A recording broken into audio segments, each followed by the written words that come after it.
Hey there, this is the Pilot's News Briefing Podcast, and with me today is Emilee Phillips. I'm Frank Daniels. We are bringing you the latest news in Moore County. That was a bit out of order, but we're here. We are. Yeah. Happy Tuesday. And it's Tuesday, and it's a nice Tuesday, and it's warm, and we're here to talk about, maybe that's a good segue to an outdoor bar situation. Yeah, so the Engine 87 room, it's a train bar car, and it's pulling back up to Pinehurst, right? It kind of butts up right to the Cradle tomorrow, and it'll be open starting at 3 p.m. Tomorrow is Wednesday, March 12th. Yeah. And anybody can walk, anybody 21 and up can just walk on and have a drink. It's self-pour, which is cool. So you just load, it's also cashless, so keep that in mind. Yeah. But you load up a little gift card, so to speak, and, you can push it against any of the taps. So if you've ever been to a self-pour bar, it's a similar concept, and you hold it up and you can get as little or as much of whatever your beverage of choice is and go from there. And it's a neat concept because it is open air on part of it, but then there's also what they call the caboose, which does have an indoor section, and that is air conditioned, but there's all kinds of unique seating on the train. There's an upper level, which is, kind of different. So you can get kind of a, top-down view of some of the golf course, and it has fans blowing up on. It has fans, which is nice for a hot day.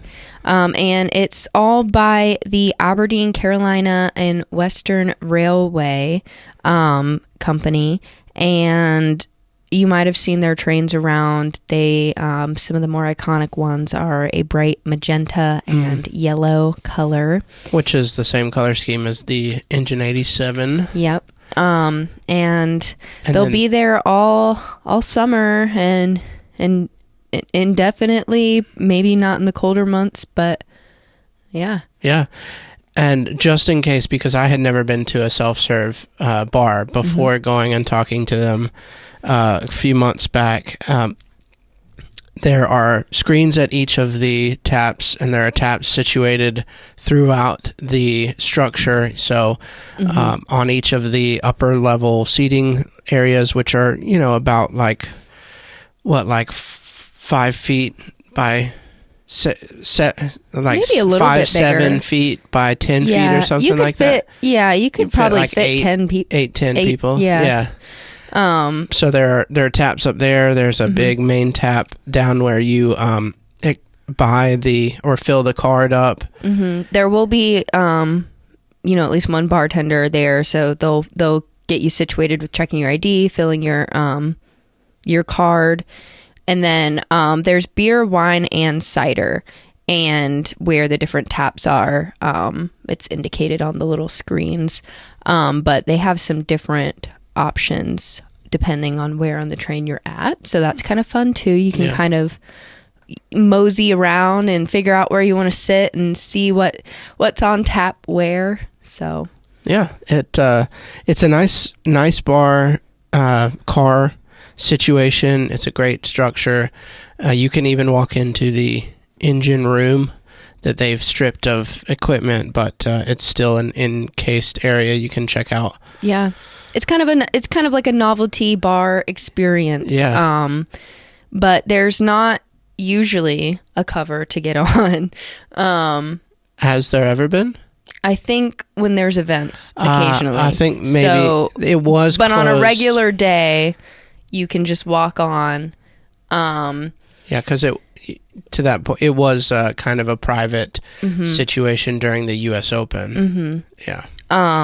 And so they do have a social media page specifically for Engine Room 87. So if you want to stay up to date on events they're having, like they're doing a St. Patrick's Day event coming up, or some of their more fancy excursions with the railway itself, not necessarily Engine Room 87. You can follow along there.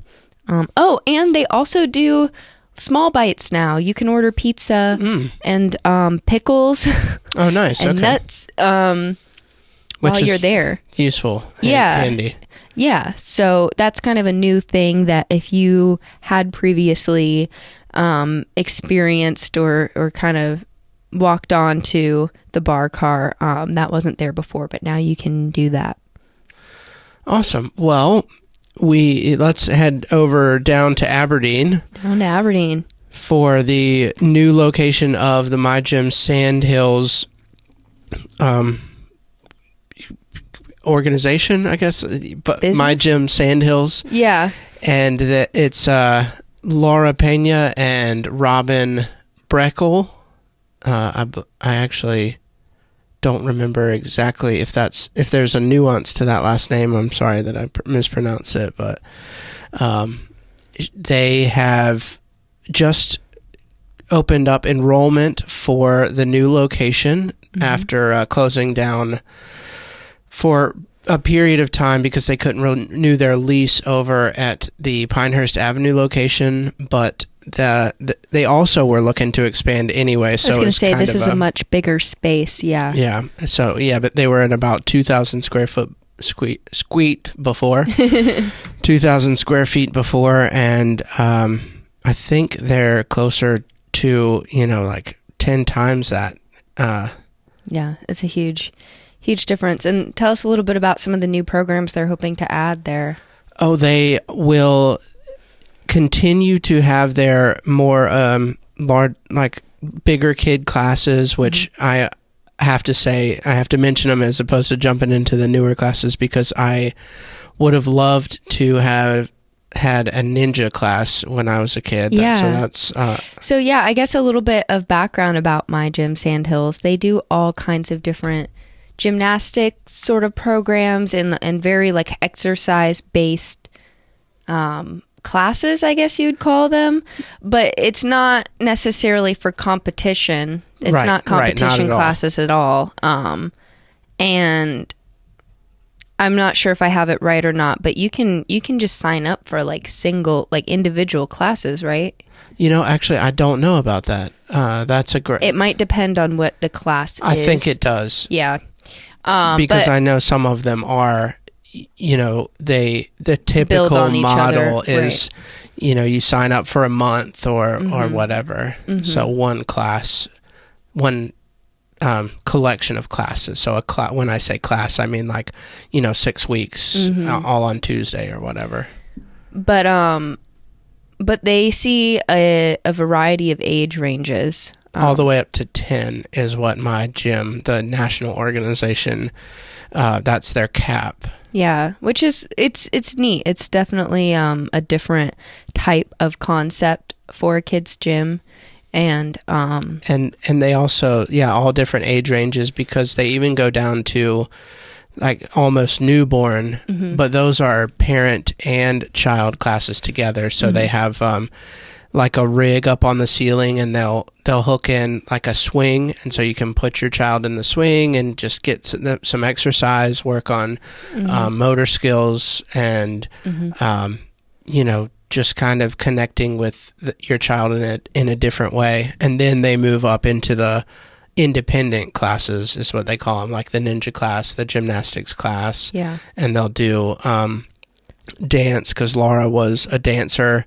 Oh, nice. She danced in the Orlando Magic and cool.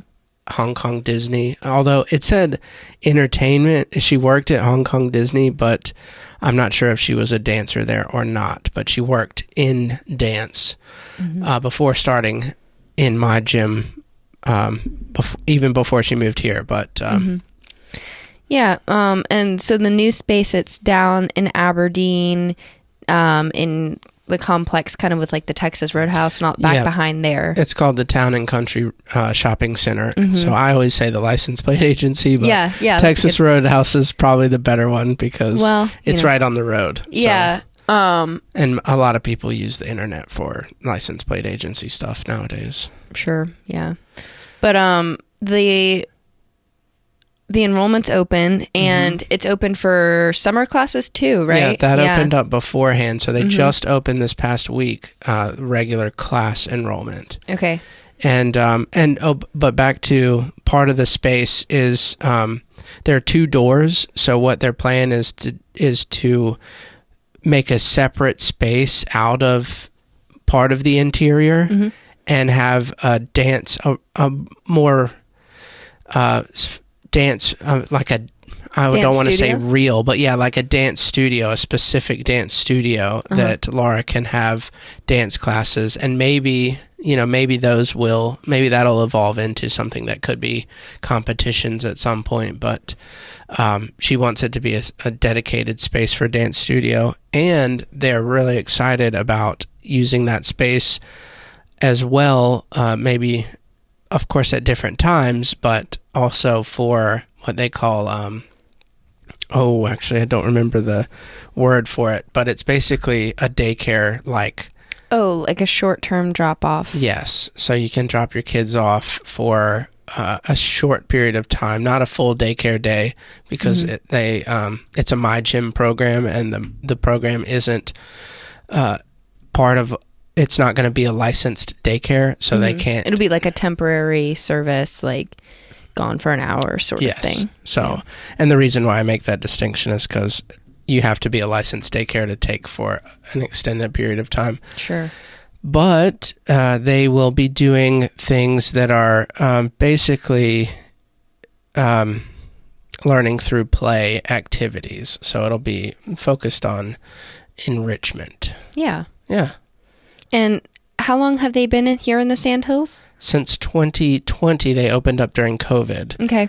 Yeah. So they've grown a lot in a short time. Yeah, Laura was saying that some of the larger gyms in the country are, super stoked about hitting 400, and they're, in their big spaces. And they were looking at themselves last year and saying, here we are at 2,000 square feet, and we have 330 people, which is, that's how many people how many enrollees they had when they closed down.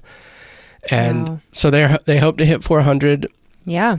They can expand those larger classes because they have more space for the kids to run around and play. Yeah. And hopefully burn through that wait list that they had, which was about 20 people. So not that big, but I'm sure every one of those 20 were feeling it. Yeah, absolutely. Well, so yeah, you can head to mygym.com/sandhills, I think, is the website for that. But also on the Sway, you have the link, right? Yeah. It's thesway.com. Find the little article, find the link, go over, and I think that's it for us. That's all for today. Well, thank you for joining us, Emilee. You can ask her questions through email by sending a message to Emilee@thepilot.com. That's EMILEE at thepilot.com. You can send me a message if you want to know what we're doing, and if you want to give me some feedback on how to do it better, I would appreciate that as always. And that is the latest news in Moore County. Bye.